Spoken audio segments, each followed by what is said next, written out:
চট্টগ্রাম বন্দর নিয়ে সাম্প্রতিক সময়ে যে আলোচনা ও বিতর্ক তৈরি হয়েছে তা থেকে হয়তো এখন কেউই বাইরে নেই। বিশেষ করে বন্দরের কন্টেইনার টার্মিনালের ব্যবস্থাপনা বিদেশি কোনো প্রতিষ্ঠানের হাতে তুলে দেওয়ার পরিকল্পনা ঘিরে তৈরি হয়েছে নানা প্রশ্ন, মতবিরোধ ও উদ্বেগ। নানাজনের মুখে ঘুরে বেড়াচ্ছে এই প্রশ্ন, আসলে কি সত্যিই বিদেশি প্রতিষ্ঠানের হতে যাচ্ছে বন্দরের গুরুত্বপূর্ণ টার্মিনাল ব্যবস্থাপনা?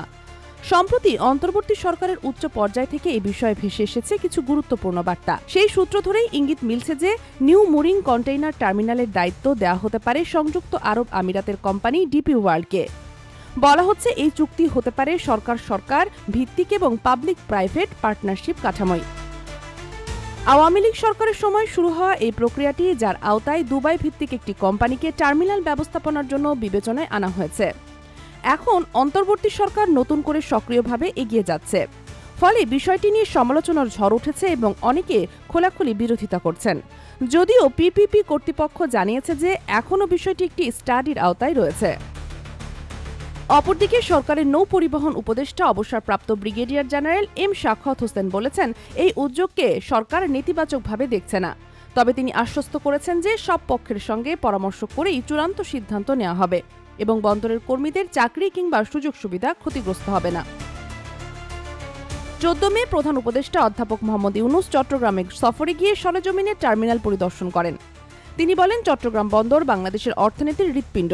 আমাদের অর্থনীতি এটা বিশাল অর্থনীতি হবে যদি আমরা চট্টগ্রাম বন্দরকে বিশাল হৃৎপিণ্ডে পরিণত করতে পারি, আর বাকিগুলো এমনিতেই হাজির হতে আরম্ভ করবে। বন্দর ফ্যাসিলিটি দিলে এই পুরো বিস্তীর্ণ এলাকা, যার রক্ত সঞ্চালন যার এলাকাতে হবে, সেটা পেলে যে কোনো ব্যবসায়ী এসে এখানে বিনিয়োগ করবে। এমন পরিকল্পনার বিরুদ্ধে অবস্থান নিয়েছেন অনেকে। তাদের যুক্তি, নিউ মুরিং টার্মিনাল ইতোমধ্যেই আন্তর্জাতিক মানসম্পন্ন এবং বিগত বছরে এটি ধারণ ক্ষমতার চেয়ে বেশি সেবা দিতে পেরেছে। তাদের মতে এখানে নতুন করে বিনিয়োগ বা সম্প্রসারণের তেমন কোনো সুযোগ নেই, কাজেই বিদেশি কোম্পানিকে দায়িত্ব দেওয়ার যৌক্তিকতাও খুঁজে পাচ্ছেন না তারা।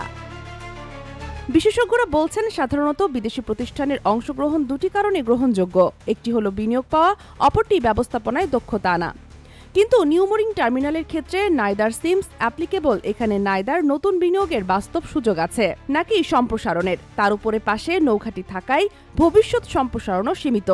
সব বিতর্ক ও মতভেদের মধ্যেও প্রশ্নটি থেকেই যাচ্ছে, দেশের স্বার্থ রক্ষা করে কি সঠিক সিদ্ধান্ত নিতে পারবে অন্তর্বর্তীকালীন সরকার? সবকিছুর ঊর্ধ্বে উঠে এখন নজর থাকবে সেই দিকেই।